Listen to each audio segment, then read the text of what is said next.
Welcome to Rings of Power Reactions. I'm Aaron, your host and fellow Middle-earth wanderer. Here you'll find reviews, reactions, and deep dives into the lore behind Amazon Prime's Rings of Power. To go deeper, come wander with me on my main podcast, Lore of the Rings. Visit ringspodcast.com or find Lore of the Rings on your favorite podcast player. Now, let's wander Rings of Power. Welcome, Wanderer, to Lore of the Rings. I'm Aaron, your host, and today I have a real treat for you. My guest is Marilyn R. Pukala, academic, author, and prolific podcaster. My introduction to her was through her podcast called Rings and Rituals. There, she seeks to uncover what the various rituals can reveal about the different cultures portrayed in the Amazon Prime show Rings of Power. If you love today's episode, be sure to leave a review and share with a friend. Now, let's wander. Marilyn, thank you for wandering Middle-earth with me today. Well, thank you so much, Aaron. I'm delighted to be here. So let's start with your own journey into Middle-earth. How were you first introduced to the world and works of J.R.R. Tolkien? Sure. So it was around age of 12, some 55 or more years ago now. My very dearest friend and heart sister, Karen, we had met and bonded very quickly in a sort of a C.S. Lewis kind of a way of, what, you like that too? But not over Tolkien. It was over the original Star Trek. Okay. When it was actually showing live on TV once a week with new episodes each week kind of thing. So we're talking history here. Mm-hmm. And she said to me, you've never heard of Lord of the Rings, you have to read this book. And of course she was right. So it was fairly early on when I read that. And then, like so many other people, I was in 1977 on the edge of my seat for the Silmarillion to come out. So we finally had more Middle-earth. And I sat down, I opened the book and I read it and I thought, where am I? What is going on? Where are the hobbits? What is this thing?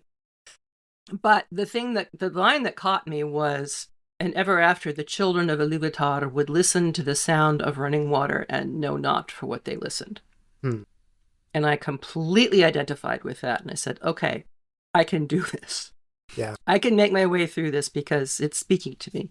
So Tolkien became a part of my life and all the way through college and grad school and so forth. My first library job, my first professional job after my degree, I was allowed to audit classes, and there was a class that someone offered in the English department on Tolkien sources.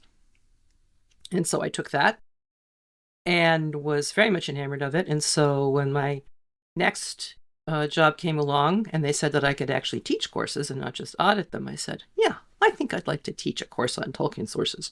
Oh, wow. And so I did that off and on for my 35-year career at Colby College. And then I retired in 2019. And we all know what happened in 2020, 6 months later. And that led me to first discover podcasts. And soon led me to the Prancing Pony podcast, where they happened to send out a call for research assistants. And I thought, well, let's see. I'm a research librarian. I've taught a course on Tolkien. They might be interested in me. And so I was delighted to spend a couple years, doing research for Alan Sisto and Sean. And that then led me to be very confident about sending an email to the Lorehounds when they asked listeners, if anyone knows what a Barovian is, please write in. Wow. Now, can you imagine me not responding to that request? Which I did, and things just kind of blossomed from there. But it was watching the responses to the Harfoots by people in these two communities, the Lorehounds and the Prancing Pony podcast, and hearing comments like social Darwinism and so on, particularly around this harvest ritual that they did. And I said, I've got to explain this. I've got to tell people what this is about. I guess maybe it's time for me to do a podcast. And so that's how Rings and Rituals came about. I love that. I love that story. I can't imagine what it was like, coming back a little bit to 1977 and feeling like I've read The Hobbit, I've read The Lord of the Rings, I'm ready for the Silmarillion. For me, I guess I go back to when I was waiting for Harry Potter. Absolutely. Waiting for that to come out. It is an apt analogy, but at the same time, the scale is incredibly different. Like waiting Sure. for Silmarillion versus Harry Potter, not even the same universe really, but a similar feeling I can imagine. Mm-hmm. Mm-hmm. And then you're right, the Harfoots, complicated, a complicated culture, and misunderstood in many ways, and either loved or hated upon, and not much in between. And so I'm really glad that you decided that you were inspired by their harvest ritual to feel like you had something to teach, something to share, some insight that you can impart to the fandom. And I've been listening to Rings and Rituals, and I will say it has given me some new insight into Rings of Power, some new appreciation for it, Oh, for I'm so sure. glad. I'm so glad. The other courses that I taught were on religion of contemporary witchcraft and uh, women in myth and fairy tale, and on Harry Potter. I did religious Hmm. responses to Harry Potter and so forth. So I knew what a Samhain ritual was. I knew about rituals where you honor your beloved dead. And this is precisely what they were doing. I also knew that as a migratory culture, they weren't going to have cemeteries. They weren't Right. going to have the possibility of cremation or any of the kinds of things that we take for granted now. Hmm. Hmm. And as a small migratory culture, they really had to place the good of the group before the good of the individual. And that's something that in our individualistic day is not terribly popular. So I see where it came from. Yeah. But I also saw the misunderstanding. And that was what led me to say, okay, let's look at ritual and see what the showrunners want us to understand about Hmm. these cultures that they are developing from the bones and the small hints that we get about second age cultures from Tolkien himself. Yeah, absolutely. I love that. So let's dive a little bit deeper into Rings of Power. Mm-hmm. As of the time that we're recording this, this is post season one, so we've seen all 8 episodes of season one. We are weeks away from season two coming out. We've seen Mm-hmm. some teasers and some trailers, etc. But help us understand a little bit of where you're coming from. How do you feel about the adaptation choices so far in Rings of Power season one? Well, the big sticking point for me, as it is with so many people, is the whole mithril origin story. Yeah. I think of all, I had what I called my three egregious lore breaks. This one is just really the most challenging to just sit back and swallow. I was really hoping that when Círdan arrives, he would say, "For the love of Manwë, don't you people know anything about your own origin and your constitution and, the fact that your Fea do not die?" Right. I But I love heard that. something recently that I'll just say that I'm afraid that that's not going to happen. I think they're just going to let it Mm, lie as yeah. is, and which, in a sense, that means that we can all have our own head canons and say, okay, well, this is what really happened, but they just didn't decide to film that part of it, right? Right. Hmm. I found the compression of distances difficult and confusing at times. Knowing what I know about the geography of Middle Earth and how important it was. The fact that Galadriel and Halbrand could, ride for 7 days from, in essence, Mordor and arrive in a region. I mean, it just, Yeah.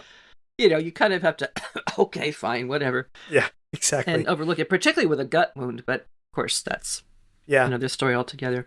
Yeah. That was one thing that really frustrated me as well. It's like, okay, well, we have like three entire novels or 6 novels. We have the entire Lord of the Rings in which we're going from Rivendell to Mordor, and we're just gonna like basically go backwards to that with a wound in within 5 minutes of screen time. It was a little jarring for me.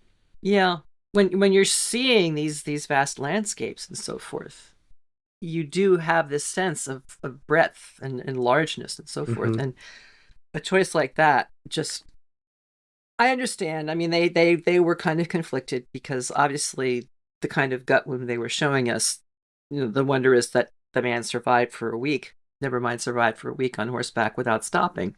Right. But it was still broke the suspension of disbelief kind of Hmm. approach to things. Yeah. Yep.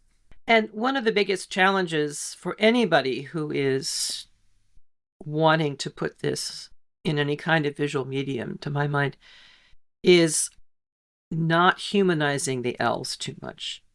which is Yes. almost Yeah. impossible because, of course, you have a human audience. You want them to relate to your characters. Therefore, there has to be some sort of quote unquote human characteristics and qualities to them. And I think they run into some trouble because of that. I know a lot of people are not happy with Galadriel's character. I happen to love Galadriel's character. I mean, she developed into the woman we see in the Third Age over the course of thousands of years. Mm-hmm. Mm-hmm. So why should we think that she was always like that from the get-go? Doesn't make a lot of sense. I found Gil-galad, for example, to be, pretty political. Elrond is probably the most elvish of all. Well, actually, the real most elvish of all is Elrondir. Right. Who is a completely made-up character, and that's really fascinating.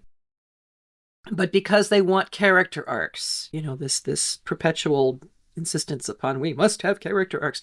How do you have a character arc when your character lives for 3,000 years? I mean, come on. Mm-hmm. Mm-hmm. That's kind of challenging. And I noticed it. It is a little bit tough. And there were a couple other lines, if I'm remembering right, about humanizing the elves. I think Celebrimbor tells Elrond at some point that the dwarves sculpt the rock as if they were caring for an aged parent. And I just kind of thought that frame of reference doesn't really make sense for an elf. No, you're sure really they doesn't. get older, but it's not like our parents getting older and we have to, take care of them.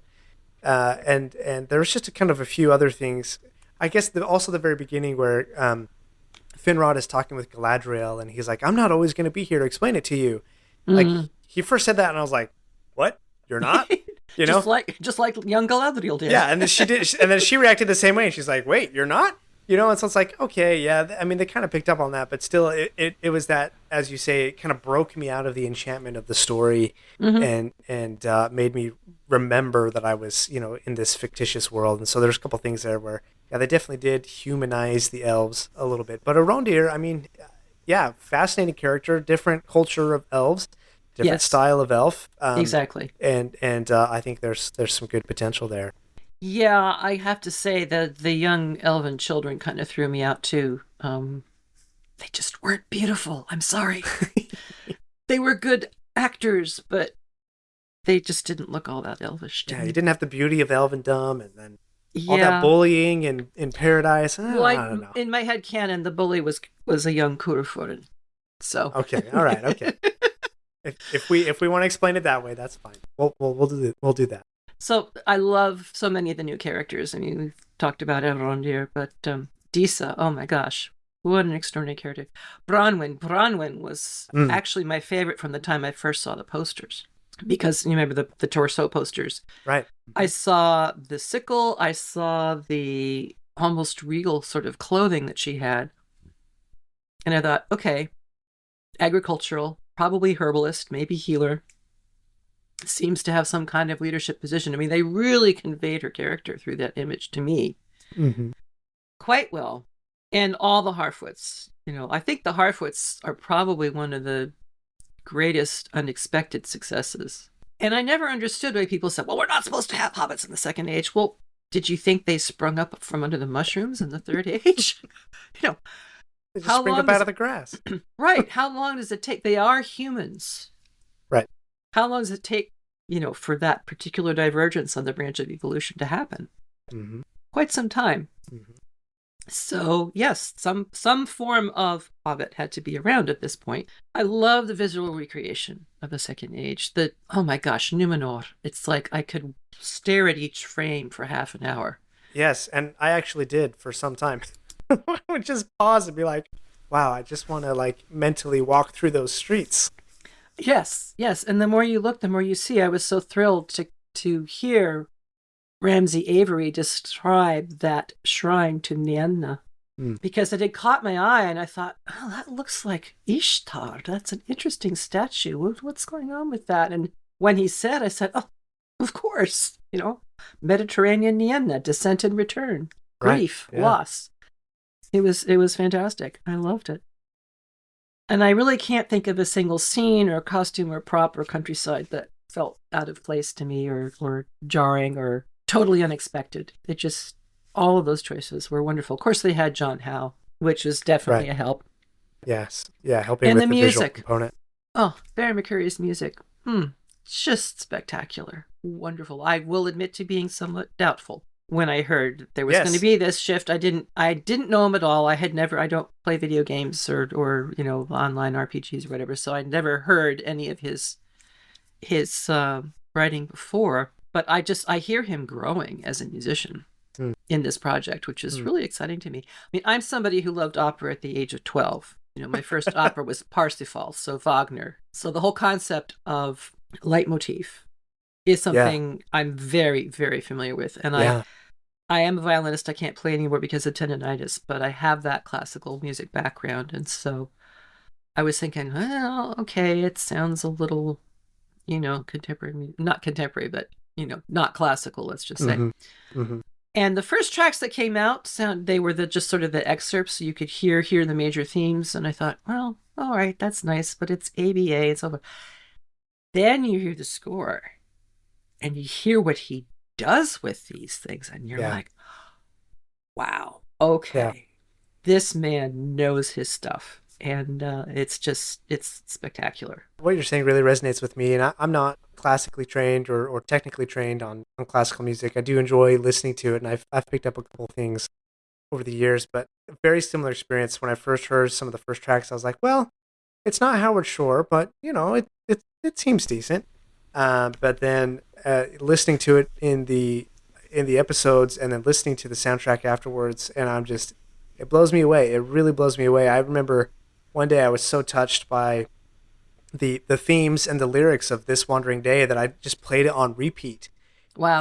and I just had to write my feelings that it was Hmm. coming up, because it was just so touching and moving to me. I just repeat, repeat, repeat, repeat, repeat, and Yeah. it's I find that particularly beautiful. So yeah, at first a little hesitant about the music, but really blown away by that. And when people ask me what I think about Rings of Power, that's the first thing I say is amazing music, Yeah. beautiful Yeah. music. So that was season one of Rings of Power. Some things to love and some things that maybe we don't love so much. What are your hopes for season two? And again, just to remind the listener, season two is about to come out in just a couple of weeks as of this recording. So all we've seen are some teasers and some trailers. Marilyn, what are your hopes for season two of Rings of Power? Well, my first one was the debunking of the mithril origin story, but I've already heard something that leads me to believe that I have to toss that one out. So Okay. I'm hoping that Círdan will bring some gravitas and some good sense to Gil-galad. I'm really, really excited to see Círdan finally realized on the screen and having a storyline. He's a much beloved character Mm-hmm. He and is. much overlooked Yeah, as very well. overlooked and very behind the scenes. Here he is. Yes. He's almost like the eldest of the elves in Middle Earth. He's some of the oldest. He's so Hmm. old that he can actually have a beard. When Right. elves get so old, they can have a beard. And I love Um, how they've treated that in the images that we've seen of him. I think it's right. absolutely perfect. It's not down to his belt line yet, right? Yeah. But Exactly. it's Exactly. great. It's not a dwarven beard. It's a beard in an old elvish style, right? So yeah, Right. I'm really looking forward to Círdan. And he's there at the beginning and he's there at the end. As Hmm. Galadriel and Frodo and all those folks finally do leave Middle Earth. Círdan Hmm. is there, so he's a bit of a Hmm. background but crucial character. And he's even there after that point because, of course, he has to be there for Sam. And I mean, Right. they're a little vague about exactly when the last boat sailed. This is Who true. Yes. was on it, where did it sail from, and so forth. Yeah. There is some thought that Círdan was actually one of the original 144 that woke up at Mm. Cuivianen, which is the origin story of elves. For those who Yeah. haven't read that part of the Silmarillion, and I can hold on to that. And his utter obedience to the Valar, who he has wanted to see all his life, but hasn't. First, for the sake of the person we eventually know as Thingol, who Mhm. was led astray in the woods and stood there for 100 years staring into the eyes of Melian the Maya. That was the first time that he missed the floating island. And then subsequently, he started to learn to build ships that could get across the Great Sea. And when he finally had one, when it was all set to go, he receives this direct and unquestionable communication from the Valar saying, wait, we Oh need wow. you to be there to be of service to all the other people who will eventually be sailing. And he said, I obey. That's amazing. Just I, extraordinary. wow. Yeah, that's a beautiful thought. I did not know that. or I had not actually come across that tale yet of Círdan. And as you share that, it sparks in my mind that he is like the exact antithesis of Sauron, right? Where Yes. here's Círdan, who has this deepest desire of his heart, and yet is willing to put that aside for the betterment and help and sacrifice for others, right? In Yes. obedience to some higher power that he feels knows better than he like.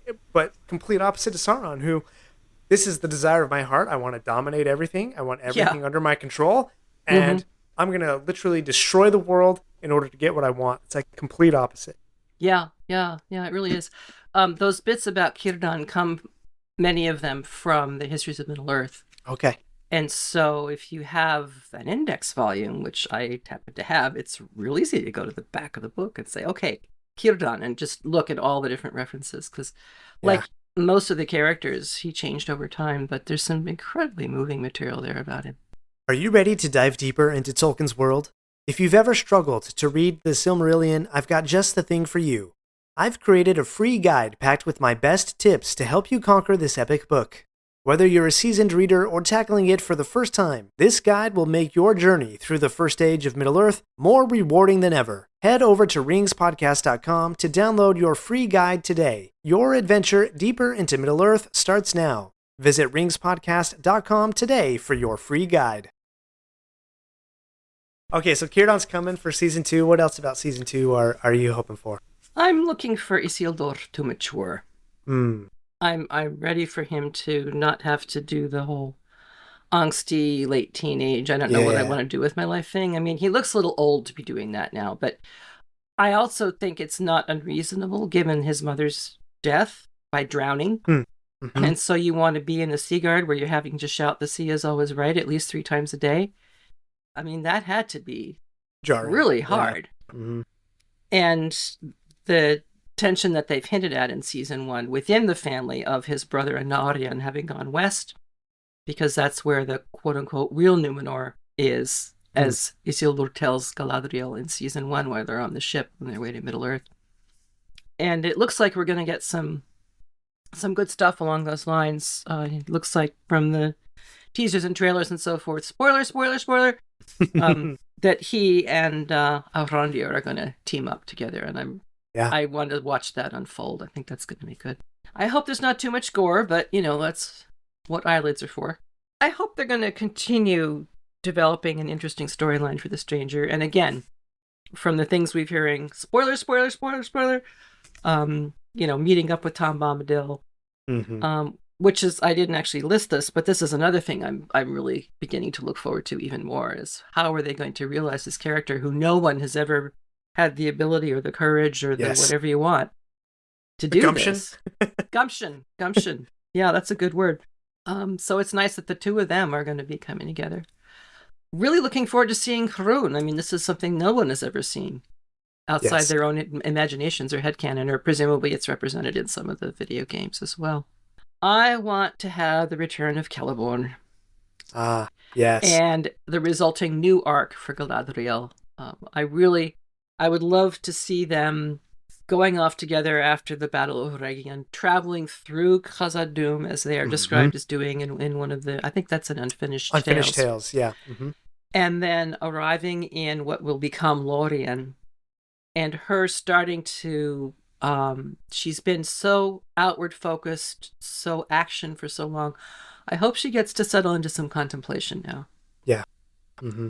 And, really work with this ring, figure out what it is, how it operates, how she wants to use it. Because the showrunners have given themselves lots of leeway. They've been kind of vague about the functions and the properties and all this other stuff, and they've kind of shifted over time as to exactly what these rings are supposed to do. And, so maybe we can, get this steady. Besides, we've got to get Celebrian in here eventually. Yep. No child brides here, please.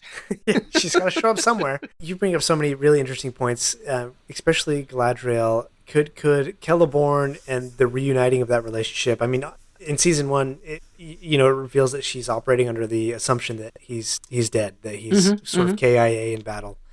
And will we see that reveal here in season 2? Maybe, maybe not. And I think your assumption of if that does happen, that might lead to a more contemplative, reflective moment for Galadriel. I would really love to see that in her story arc because, I do love the rough and tumble Galadriel. Very Hmm. ambitious, very, she's got the commander mindset, right? I mean, Hmm. you read the Silmarillion and you can see that. But what we also get in the Third Age of Middle Earth, as soon as the Fellowship shows up, we see a Galadriel who is still powerful, but is sort of playing. I call it psychological warfare Mm. between her and Sauron, right? Like Sauron is trying to find her with his mind, with his will. He's extending out that power, and she's evading, and she's piercing his thought, and Hmm.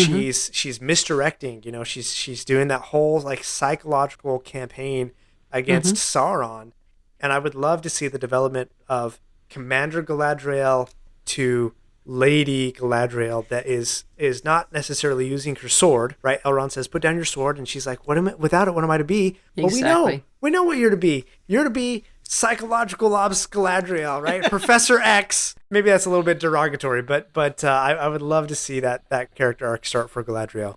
Well, part of that too, I think, could manifest in what's called Osanwe, which is in effect mind to mind communication. Mm-hmm. And that was one of the reasons in the texts why Galadriel was not deceived by Sauron. That was something else that I kind of regretted from the first season. You could make a case for her ring extending her abilities of Asanwe, because my reading of The Lord of the Rings is that she's blocking Sauron. Mm-hmm. She is able to, and not just of her own mind, but of her people, of her land, of her location, all those sorts of things. And so it could be that Nadia, her ring, could serve as an enhancement for that in some fashion. Right. But it takes a lot of time and focus, I think, to do that. So And practice. Yep. and Yep. practice. She's going to get Mm-hmm. plenty of chances to practice.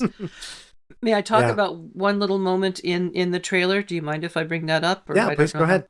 There's one image where we see Elrond reaching out his hand while he's talking to Galadriel, and in the what we hear, the vocals. And then there's another shot of Galadriel standing there with a hand reaching and touching her face. Mm. I think that's two completely different scenes, and I got this idea from Matt of Nerd of the Rings, and I think he's absolutely right. I hope that hand touching her cheek is Celeborn, Right. and And this not is the Elrond. moment, and not Elrond. I mean, I wouldn't mind if he did, but it felt all wrong for how their relationship has been drawn up to this point. Yeah. I'm hopeful. That's what I'm pinning my hopes on. So those are your hopes. Mm. Let's go to the other side. What concerns or fears do you have regarding season 2? Well, the first thing is I really hope that people will not spend a lot of time comparing Rings of Power to Shogun or to House of the Dragon. Okay. Which will be hard because it's following hard on the heels of those two shows, Mm-hmm. both of which had excellence in their different ways. One can have preferences and so on. But I can tell that there is excellence in both of them. I just hope that people will allow that to be those shows and look at this show on its own terms. Again, that was sort of one of the roots of Rings and Rituals. Wanting to look at the show and its characters and what we were presented on its own terms. What were the showrunners wanting to show us and tell us? What kind of story were they wanting to bring us? Rather than the constant comparison, which I do too, Tolkien lore, taught it for all those years. But it still is an amazing achievement, and I want to be able to appreciate it on its own terms without any kind of comparisons and measures and markers and things. Doesn't mean I won't be, critical when I feel criticism is warranted. Let's let it be its own thing and not let the other seasons from this summer run it over. Yeah, I love what you're saying there, and I'll admit I'm the first. I've oscillated in my feelings towards Rings of Power, and so I've tried to really take Rings of Power on its own merits, and they're still like I still struggle. I think to bifurcate sometimes Rings of Power as a show, and what I have read and understand about Tolkien. Yeah. And where those don't match, it's like, well, either I don't understand something or the showrunners don't understand something, or maybe we're all coming to a different conclusion altogether. And so I just kudos to you to be able to say, let's watch this show on its own merits as an adaptation and not necessarily as Tolkien lore. So from all the things that I've heard from all the people who have been to events and talked to the showrunners and heard the showrunners talk about it, they know their lore. They really do. In fact, they may even know some things that I don't know, and that wouldn't be surprising because, we all see things differently. We all have access to different texts at different times, and we layer them over and we come up with our own conclusions. So if I think of this as the showrunners doing the incredibly brave task of letting their headcanon be exposed for all the world to see. And criticized. And criticized for it. I mean, it's a little bit like what Tolkien said when he sent the manuscript off to be published for The Lord of the Rings. He said, I feel like I've exposed my heart to be shot at. Yeah. So I want to respect the creativity that went into this. If they didn't use the lore points that I would have used, well, they have reasons, and maybe I should at least find out what those are. I can still disagree with them. I will never accept the mithril in the tree. I mean, that's just, I'm sorry. That's just it. But they had their reasons, and, maybe they will prove to have worked, and maybe they won't. We'll see. The other thing I keep trying to remember is we've only seen 1/5 of the total. Yes, it's true. 20%. I don't want to be judged on 20% of my output. I'm sorry. Yeah, exactly. I want to see the whole thing before I, really get deeply into, well, this was a success or this was a failure. I think that's a fair assessment. To let things play out a little bit and maybe recognize, okay, things are a little bit different than decisions I would have made, but maybe we can still take this for what it is and appreciate it for what it is. And of course, if you can't stand it, then don't watch it. Don't suffer through No one's anything. forcing you to watch this. Exactly.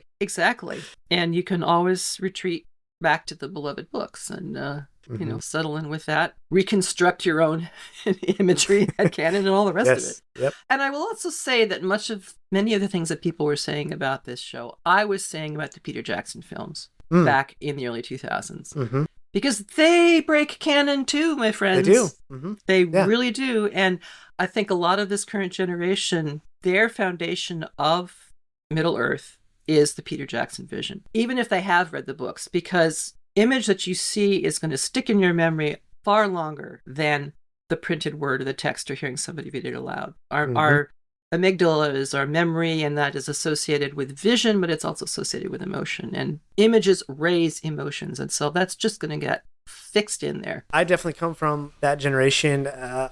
I think I had been exposed to the books before the films, but I was the target market, young teenage, young man, target market for those films. And it totally brought me in, and I have to check myself and remember Aragorn was not the reluctant king. He was carrying around his broken sword, and there were some film adaptation choices made, and I think eventually we'll be able to come to terms with that. Other fears for season 2? Well, it seems all but confirmed now that the stranger will be Gandalf and not a blue wizard, which I find disappointing.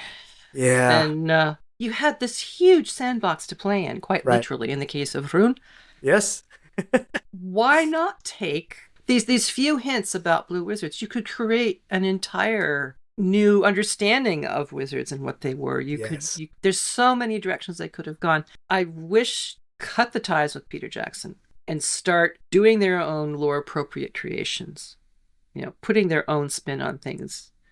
Because otherwise, why are you working with this period in the lore that is so nebulous and vague, and that does give you so many possibilities for advancement? Now, okay, first season, you wanted to pull people in. I get that. So you want them to feel at home. You want them to feel, yes, this is quote unquote my Middle-earth. I recognize it.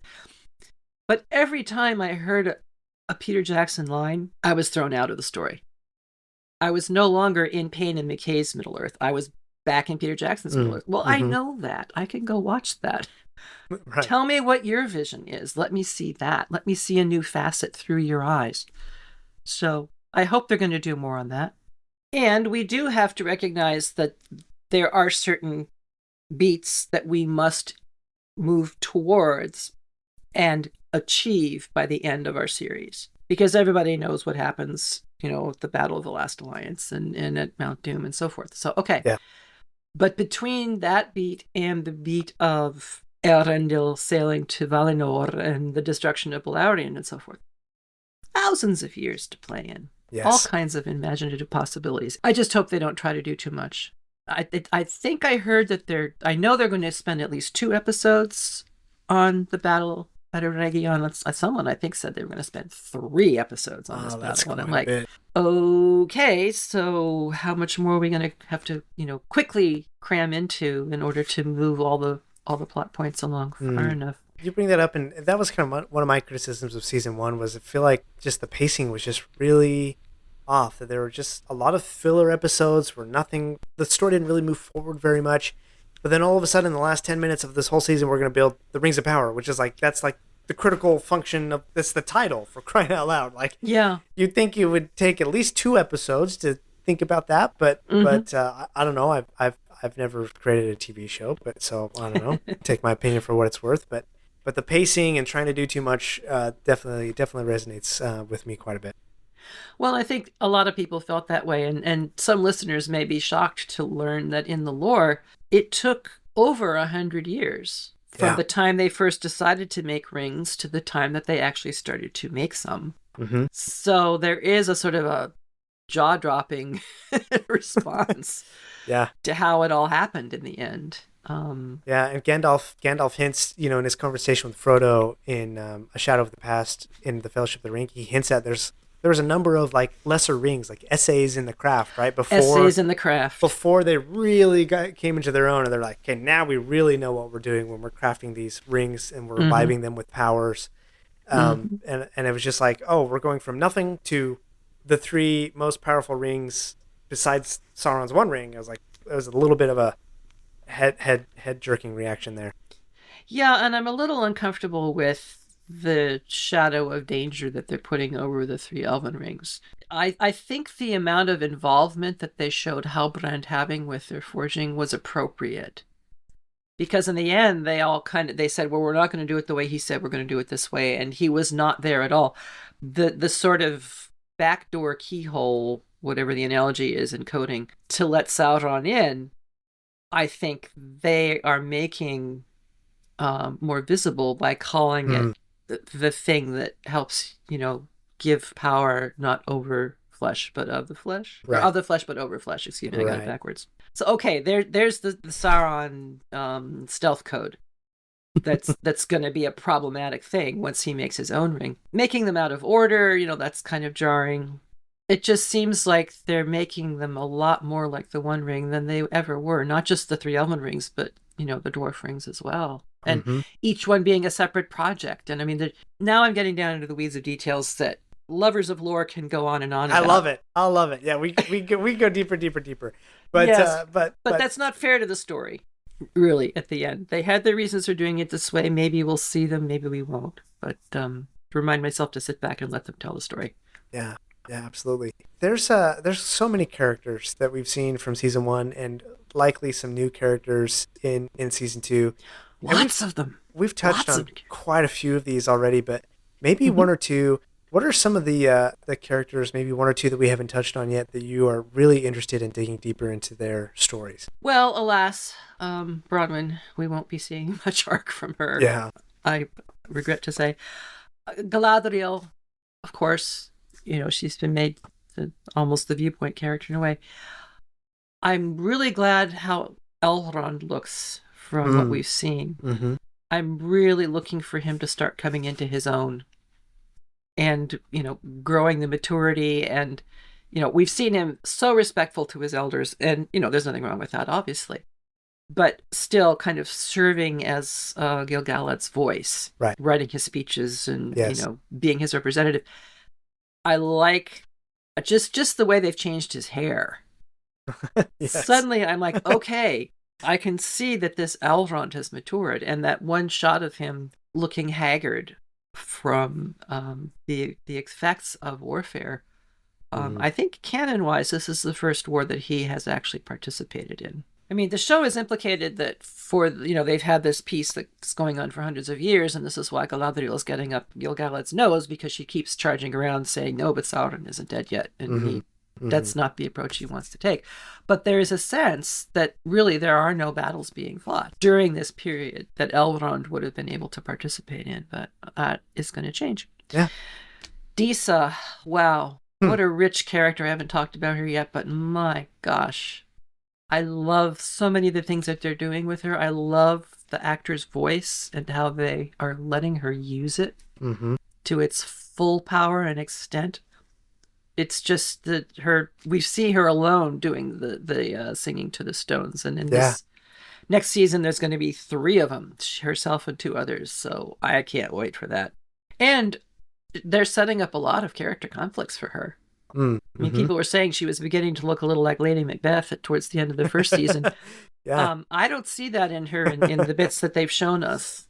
Now maybe they're just showing the Disa behind the scenes when she's saying, Doran, I'm frightened. But there's one scene of her with an axe and Narvi with some other tool, and the 2 of them standing together, and yeah, they're ready. They are ready. Mm-hmm. But how does she deal with the increasing rift between her husband and his father? Yeah.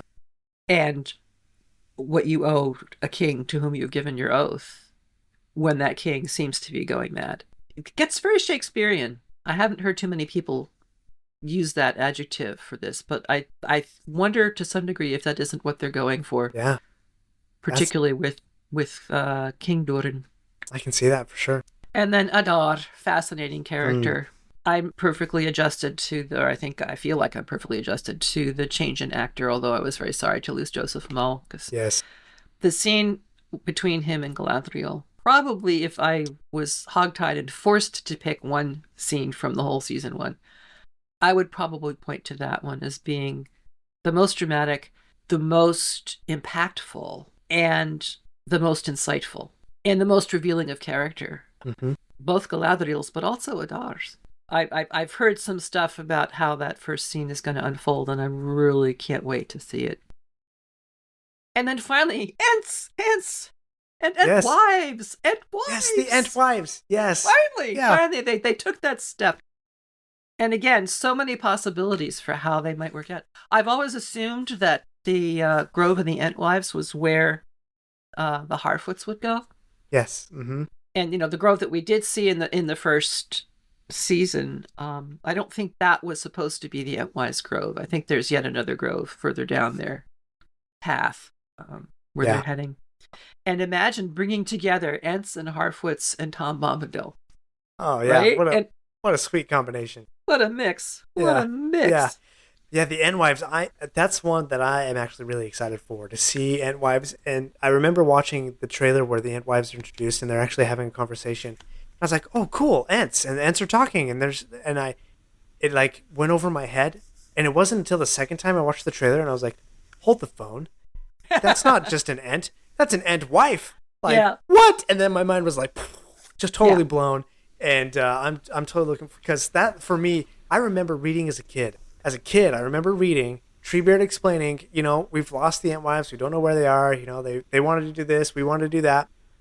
And I was so sad. I was like, where are the Entwives? Where are they? Right? And to this day, still as an adult, I mean, I haven't done a whole lot of reading about where the actual Entwives are, but I am really actually very excited to see Entwives portrayed in season 2. Yes, and I love the visual realization because it instantly reminded me of Treebeard's confusion when I don't remember if it was Pippin or Merry asked him, well, do they look like you? And he was, yes, well, no. And that's what that felt like to me. Yeah. It was like, it's an Ent, but wow, it's a really different one, It's a different kind of an Ent, yeah. But their eyes are the same. That was his thing. And I think these eyes also looked the same. Yeah. And she's got apple blossom. So I just think that in my mind, that's what that is. Yep. So I just think that's cool. It fits. Looking forward to that one. So you have a recent project going on, a podcast called Rings and Rituals, which I've been listening to. The episodes have been really great, inspiring for me, helping me see things in a different light. For you, what has been one of the most surprising insights that you've discovered as you've gone through that project? Mm-hmm. Well, let me say, first of all, that I am not alone in this project, that I have a wonderful and dear colleague, Dr. Sarah Brown. Mm-hmm. And it has been excellent to work with her and to have the two of us, kind of bouncing off each other and just really, really enjoying that together. I don't know that this counts as an insight necessarily, but... Are you ready to dive deeper into Tolkien's world? If you've ever struggled to read the Silmarillion, I've got just the thing for you. I've created a free guide packed with my best tips to help you conquer this epic book. Whether you're a seasoned reader or tackling it for the first time, this guide will make your journey through the first age of Middle-earth more rewarding than ever. Head over to ringspodcast.com to download your free guide today. Your adventure deeper into Middle-earth starts now. Visit ringspodcast.com today for your free guide. I guess I'm tooting my own horn here, but what surprised and delighted me so much was the number of people who were saying that we've allowed them to go back and do a rewatch and feel less hot under the collar about it all. And that's extraordinary to me. I will not say that that was a goal when I first started. As we went along and then people started to say this, I thought, wow, this is really cool. Yeah. I'm really glad, because that's the kind of thing that I would love to encourage. I mean, as a professor in my time, I wanted to encourage students to look at things with a new perspective. And somehow we managed to do that. So hooray us. Yeah, I think you're doing an excellent job on that. And I'll be the first to raise my hand and admit and be like, there are some things in Rings of Power that I was really hot and bothered about. And, you know, I'd go look for other folks and see, well, maybe I'm the crazy one here. And, you know, they were kind of giving kind of the same sort of thinking that I was. And I was like, okay, I guess we're the ones right. We're the right ones. And then, you know, I started listening to a little bit of your different perspectives and looking at it from a ritualistic perspective and trying to judge the show on its own merits. And it opened up some new insights and pathways for me where I was like, oh, okay, maybe this wasn't exactly the way that I knee-jerk reacted to it, and then found other people who reacted the same way. And I can find some new insights there. So I'll definitely raise my hand and say, yeah, you've helped me see some new things for sure. Well, please understand, I was also hot and bothered about a lot of stuff too. Please hear that, listeners, because it was absolutely true. Yeah. But I remembered being exactly the same way with the Peter Jackson films. And I knew that over time, I grew to love the Jackson films. There are still certain places that I will just fast forward through them. Because I don't care to see Frodo telling Sam to go away and Sam going. Right. Again, egregious number one, followed closely by Faramir and Aragorn. Anyway, different series. So I figured, okay, if that's true with the Peter Jackson, it could well be true for this too. And again, as I said, it was the Harfoots. I really felt like I needed to explain the Harfoots as I had experienced them, because I thought it was wonderful. I thought they were great. Of all of the new creations and new characters and so forth, you know, they're creating this whole culture, but they're doing it in such a way that it can lead to a culture that we know and love. And so I thought, well, okay, this is because I have this particular knowledge. Not everybody has it. And I don't mean to sound, you know, high and mighty about it all, but, you know, how many people know what Samhain is, right? Not many. No. By the way, it's a pagan festival. At the fall of the year, it comes from Celtic tradition, and it offers a chance to honor the beloved dead and to recognize the end of the year. And that's basically what they're doing. I have no idea if Payne and McKay were thinking of this when they did it. Yeah. But they sure landed it, whether or not that's what they were thinking of. So for me, the most surprising personal insight, orcs have rituals in this adaptation. I cannot picture the Peter Jackson orcs having rituals. I mean, my mind won't stretch that far. Right. Maybe they do, but he certainly didn't spend any time showing us that. This show showed us orcs having rituals. Now, some of them were fairly familiar, you know, the ginning the troops up before battle and, you know, shouting death as you're marching on your foes and so forth.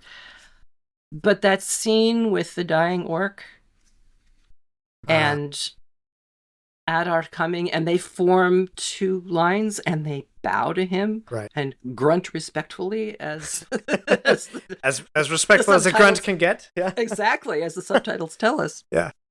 And it's funny, through the whole first viewing of the season, I just didn't think twice about it. But because I was looking for ritual, I started seeing it. And my own previous assumptions would not have looked for rituals on orcs, but I don't know what else to call it. You know, it was clearly there. And I wonder if that isn't in part because of the fact that these are earlier orcs, that these are orcs developed, Adar himself, clearly being of Elvish origin, and him breaking with Sauron and, you know, trying to establish as far as he could with whatever alterations had been done to him. this own culture with its own place where it can be themselves and live and maybe even develop more rituals. Who knows? Right. But that was the thing that really had me a bit gobsmacked. Yeah, and it's interesting you call that out because, we're all familiar with Peter Jackson's orcs that are great on screen. Mm-hmm. And it's easy to forget that Tolkien wrote orcs and goblins who sang songs. Well, that's a good point. Right? Can you imagine an orc in Peter Jackson like singing a song? Rip, crack, snack. Whatever. I can't even remember what it is, but the orcs would sing, and singing in unison requires some level of cultural identity. I don't know if it is quite in the realm of a ritual, but there is some sense of otherness that we usually don't get on the on-screen portrayals of orcs and goblins and evil creatures, if you will. Mm-hmm. Well, it's an interesting question. I'm not sure how Tolkien would have felt about the notion that orcs had rituals. I hadn't really thought about it before. I'll have to go away and contemplate that for a while. I think it might have distressed him somewhat, but he eventually wound up being distressed anyway, as people were pointing out that he had basically created a people whose only purpose was to be killed. He got caught in that tension of only Eru Ilúvatar, the overarching all-father deity, could create. Mm-hmm. Everything else was a subcreation. Yes. Including his own story, which he saw as a subcreation. And so what was he saying? That orcs were twisted elves. Does that mean that they have serial longevity too? Are they responsible for their moral choices? Mm-hmm. And then towards the end of his life, again, this comes from Histories of Middle-earth, he started saying, well, actually, no, orcs come from humans. And part of that, I think, was having lived a long life and seen horrific things on the part of humans. Yes. He often referred to humans as orcs in his letters to Christopher when Christopher was with the RAF during the Second World War, and saying things like, we have orcs on both sides of this conflict. Sides. So exactly. It just came more and more to him that, they are reflecting this very ugly side of humanity and human nature. So what does that mean? What's the implication? He did not wish to create a group that had no access to redemption, no irredeemable anything, because everything was good to begin with. Right. So he was really in quite a bind, and he's kind of created this whole notion in other fantasy literature that followed in his footsteps that you got to have some, massive numbers of enemies, and you can charge in screaming with your sword and slaughter them all, and this is quote unquote a good thing. It's tough. It's a complicated tension, to be sure. I was also reminded, because I think I already knew it, but it was definitely a reminder of how much our own cultural expectations will affect our understanding of other cultural rituals. Okay. And I've already talked about that a little bit with the Harfoots. I'm also thinking, to shift universes again, I'm thinking of the Acolyte. Star Wars. The recent Star Wars, where at the heart of that whole story and conflict was misunderstanding of each other's cultures. And that would be a fun tangent to go on. I'll have to think about that. And then finally, doing this work reminded me of the scholar Carol P. Christ. Very early on in her career, she wrote, symbol systems cannot merely be erased. They must be replaced. And I'm thinking of this in the context of the Númenóreans. Okay. Visually, they represent to us a culture across a large span of time, which has moved away from its ritual origins, if you will. Its quote unquote, its spiritual origins. Their origins were, they knew, yes, Manwë and Ulmo and Uinen and all these beings were factual. Right. They were real and true, but they were also factual in their world. But over time, they've turned away from that. But the symbols are still there. We see the statues. We see, and this is a wonderful visual metaphor, the statue of Uinen with her long flowing hair and her gestures, looking very, very watery, is in the jail cells that Númenor has converted from former living quarters for Númenóreans who wanted to sort of do a monkish kind of a thing, only it wasn't really that, but wanted to study deeply, the truth of these beings in their world and so forth. And there was Uinen to watch over them in their studies in the same way that she watches over the ships as they sail. Well, we're clearly moving away from that now, but we got to have something else. And what we get is the sea is always right. Now, Yeah. I've never liked absolutes. And so the sea is always right. Yeah, I wasn't comfortable with that from the first time I heard it. And clearly it sticks in the craw of Isildur and probably Elendil too, although he's not really talking about it too much. But there is this sense of massive power that deserves respect, which I can trace a line from that back to recognizing and respecting and thanking Uinen. And that's why we have the ritual of the Branch of Returning. Mm-hmm. They haven't let that go yet. That's still there. They can't bear to let go of that particular symbol because they still emotionally rely upon it. And I can just picture sailors saying, oh, well, we know it doesn't really mean anything more, but, we'll just put it on tradition. there anyway. Yeah. It's tradition. Why not? And one listener pointed out to us that sailors can be notoriously superstitious. Right. So what was a symbol of a spiritual connection could have been turned into this sort of superstitious, toss salt over your shoulder and scare away the knock on wood, all of those kinds of things that we have now that have these other origins. That kind of grounded it for me in a context of an academic system of looking at ritual from an academic perspective. And both Sarah and I are academics, but I don't think we ever really brought theory and that praxis and that kind of thing into it very much, but it was there. It was there in our minds and our experience as we were, looking at all these things through a particular lens, which of course is a very academical kind of thing to do anyway. So there you are. Fantastic. Well, Marilyn, I think I could continue this conversation for a long, long, long time. If one of my listeners wanted to reach out or find a little bit more about you and your work, where should they go? I have a digital commons page where if you search my name, it will pop up sooner or later. And it has a lot of downloadable papers that I've written, and some of them are on Tolkien itself. I'm not on socials. I'm on Facebook, so you could probably find me there. Mostly I'm on the Discord channels for the Prancing Pony podcast and for the Lorehounds. So if people want to, approach me through that venue, that would be a good thing to do. Yeah, absolutely. That Discord channel for Lorehounds, I've been on there and interacted a few times, and you've got a great audience, great fan base over there. So certainly if any of my fellow Middle-earth wanderers who are listening to this, if you want to go check out the Lorehounds Discord, I highly recommend it. Great place to be, great people. I mean, you could interact with people like Marilyn and ask all sorts of questions that you didn't even know there was an answer to, but Marilyn has an answer. She's got the answer. The librarian creed is I don't know all the answers, but I know where to look them up. So I'll take that. That's fantastic. That's fantastic. I don't know all the answers, but I can help you find them. Well, if Tolkien's the professor, then we need the librarian of Middle-earth, and I'm going to turn to Marilyn for that. So. Well, thank you very much. All right. Thank you for joining me today. Oh, thank you for the invitation, Aaron. It's been a lot of fun. I really enjoyed it. Are you ready to dive deeper into Tolkien's world? If you've ever struggled to read the Silmarillion, I've got just the thing for you. I've created a free guide packed with my best tips to help you conquer this epic book. Whether you're a seasoned reader or tackling it for the first time, this guide will make your journey through the first age of Middle-earth more rewarding than ever. Head over to ringspodcast.com to download your free guide today. Your adventure deeper into Middle-earth starts now. Visit ringspodcast.com today for your free guide.